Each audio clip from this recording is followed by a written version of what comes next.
Bonjour à tous, au programme aujourd'hui on va étudier les indices notamment européens qui donnent des signaux assez intéressants de rebond. On ira voir ça ensemble, on ira voir également comme d'habitude les indices américains en fin de vidéo sur lesquels je suis un petit peu plus pessimiste. Donc voilà, il y a des signaux un peu contradictoires entre les marchés européens et les marchés américains, donc on va aller analyser ça ensemble. On commence avec le DAX, ça fait longtemps que je suis pas allé voir le DAX, donc je vais vous le présenter en mensuel notamment. Voilà, en mensuel, on a vu ici de 2000 à 2013, on avait fait un magnifique triangle ascendant dont les objectifs ont été remplis, les 15 220. On était au sein d'un canal ascendant qu'on a cassé par le haut. On est toujours sur une belle progression sur le DAX. Je vais le passer du coup en hebdomadaire. Alors on avait une figure d'élargissement ici dont on a parfaitement rempli les objectifs. On voit la puissance des objectifs. Dès qu'on a rempli les objectifs, on a une correction. On a une correction qui s'initie tout de suite. On va aller le voir en journalier. C'est en journalier que c'est intéressant. C'est en journalier que c'est intéressant sur le DAX parce que, alors DAX c'est l'indice allemand pour rappel. Voilà, on avait une petite correction qui peut prendre la forme d'un élargissement ici descendant. Si on prend les objectifs de cet élargissement qu'on a bien cassé par le haut ici, on arrive sur les 18 788 qui sont atteints, je crois, 81% du temps. On a une convergence d'objectifs ici parce qu'on a également une épaule inversée. Alors je vais vous la tracer. Je pense que vous la voyez. Voilà. Elle est ici. Et elle nous donne exactement les mêmes objectifs que l'élargissement descendant, qui sont les 18 788. Et pour l'épaule inversée, ils sont atteints 83% du temps. C'est intéressant du coup ce qui est en train de se passer, sachant qu'on sait que quand on arrive de nouveau ici dans cette zone là après la seconde épaule du coup et que la seconde épaule est construite, on a de fortes chances de casser la résistance ici. Donc je pense que c'est le cas également sur le DAX. Donc de fortes chances de casser cette résistance et ensuite de bonnes chances d'aller atteindre les objectifs sur le DAX. En tout cas, c'est ce que je vois. Une convergence de deux objectifs, de deux figures chartistes qui nous laisse entrevoir une continuation haussière en journalier à court terme du coup sur le DAX. Donc voilà, c'est un peu contradictoire par rapport à ce que je vois sur les marchés américains depuis quelques temps, même si ces derniers ont bien rebondi et sont susceptibles également de repartir à la hausse. Je les vois bien corriger un peu plus dans les prochaines semaines. On va aller voir ça en fin de vidéo. On va aller analyser les indices américains également en fin de vidéo. Donc voilà pour le DAX. Le DAX vraiment qui construit quelque chose de très intéressant pour un rebond haussier et pour l'atteinte de l'objectif des 18 788. Très intéressant, un double objectif qui est l'objectif de deux figures différentes. C'est vraiment à prendre en compte du coup pour le coup. Donc voilà pour le DAX. Alors si je passe sur le CAC 40, le CAC 40 est également très intéressant. Alors je sais pas si je vous l'avais montré. Je vais le passer en monthly pour refaire un bilan, un point. Alors voilà, on avait formé pareil un beau triangle symétrique à partir de septembre 2000 jusqu'à février 2017 qu'on a bien cassé par le haut. On a eu une période Covid qui nous a fait réintégrer plus ou moins partiellement ce triangle avant de repartir vers le haut. On est en direction des objectifs qu'on n'a pas encore atteints, qui sont les 9530 pour le CAC 40 et qui sont atteints 81% du temps. Donc voilà, vraiment une tendance haussière sur le CAC 40. Je vais aller le voir. Alors en hebdomadaire, il n'y a pas grand chose à redire. C'est surtout en journalier également qu'on va voir qu'il y a quelque chose d'intéressant. Alors pour rappel, on avait eu une belle hausse avec un beau drapeau ici qu'on avait bien cassé par le haut. Les objectifs de ce drapeau étaient les 8650 qui étaient atteints 62% du temps. Voilà, ils seront pas atteints. Du coup, je pense que les objectifs de cette figure sont à mettre de côté parce qu'on a fait une correction très importante ici, en tout cas par rapport à ce petit drapeau, à cette petite figure. Donc voilà, je pense que cet objectif, on peut le supprimer parce qu'il n'existe plus du coup. Donc voilà, on s'est trompé. Ils sont atteints 62% du temps, ce qui n'a pas été le cas cette fois-ci. Donc voilà, on peut les mettre de côté. Par contre, on a construit ici il y a quelques temps, je vous en parlais, un élargissement symétrique de sommet, voilà, dont les objectifs sont les 7712 parce qu'on les avait cassés par le bas ici après une belle rotation partielle. On voit ici qu'on a réintégré cette figure. Je vais le passer en horaire, le CAC 40. Voilà, et on est fait quelque chose d'assez intéressant. Pareil que le DAX, une épaule inversée. Je vais vous la tracer. Voilà, la première épaule est ici, la tête est ici et la seconde épaule et ici. Et on voit qu'on est en train de revenir du coup sur la ligne de coup. Et comme je le disais pour le DAX, c'est la même chose. Une fois qu'on revient sur la ligne de coup, après la seconde épaule, on a de fortes chances de casser cette figure par le haut pour atteindre des objectifs des 8366. Je vais repasser en daily. Les 8366. Voilà, ils sont atteints 83% du temps ici et ils seraient synonymes de réintégration de cette figure qui n'existerait plus d'après moi parce qu'elle est beaucoup. Il y a eu un espace beaucoup trop vide ici pour considérer cette rotation comme une rotation au sein de l'élargissement. Donc voilà, c'est une figure que je pourrais supprimer. L'objectif n'ayant pas été atteint des 7712. Donc voilà, vraiment je vois un rebond également sur le CAC 40 parce que on arrive sur la ligne de coup ici. Donc c'est à privilégier en tout cas. C'est à privilégier, il y a de fortes chances, je crois il y a plus de 90% de chances de casser la résistance une fois qu'on revient au contact de cette ligne de coup. Donc voilà, vraiment de fortes chances de casser cette résistance pour aller atteindre, au moins tenter d'aller atteindre les objectifs de l'épaule tête épaule inversée qui sont les 8366. Donc voilà ce qu'on peut dire sur les marchés européens, DAX et CAC 40. Je suis vraiment très haussier sur ces marchés. On va passer maintenant au marché américain. On va aller voir le SP500. Le SP500 que je vais remettre en hebdomadaire pour vous faire un petit point, pour prendre un peu de hauteur. Alors, en hebdomadaire, on avait ici, suite à la crise de 2022, un bel élargissement descendant qui était vraiment très beau, qu'on a très bien respecté. On l'a cassé par le haut ici, on a fait un throwback, on est reparti vers le haut.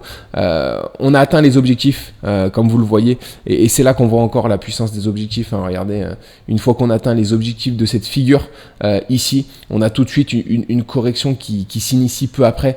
Donc voilà, c'est vraiment important de les prendre en compte ces objectifs, sachant qu'on a souvent des corrections finalement qui interviennent juste après. Donc voilà, si on passe du coup en journalier sur le SP500, on a toujours ce biseau ascendant ici qu'on a cassé par le bas, et donc les objectifs sont les 4712 qui sont atteints 63% du temps. C'est pour ça que il faut privilégier ces objectifs parce qu'ils sont atteints à 63% du temps forcément. Donc on a seulement 37% du temps de ne pas... Enfin, dans 37% des cas, on ne les atteint pas. Donc voilà, on se met toujours du côté des statistiques. Par contre, au vu de ce que fait le CAC 40 en ce moment et le DAX, c'est vrai qu'on peut se mettre à douter. Par contre, je suis un peu plus prudent concernant le SP500 parce qu'on arrive sur deux zones de résistance importantes. La zone des 5108 ici, sur laquelle on est venu buter une première fois ici, qui a joué le rôle de résistance, puis ensuite le rôle de support ici et ici. Voilà, de nouveau le rôle de support ici avant d'être franchi violemment par le bas. Et ici, on revient en contact de cette zone.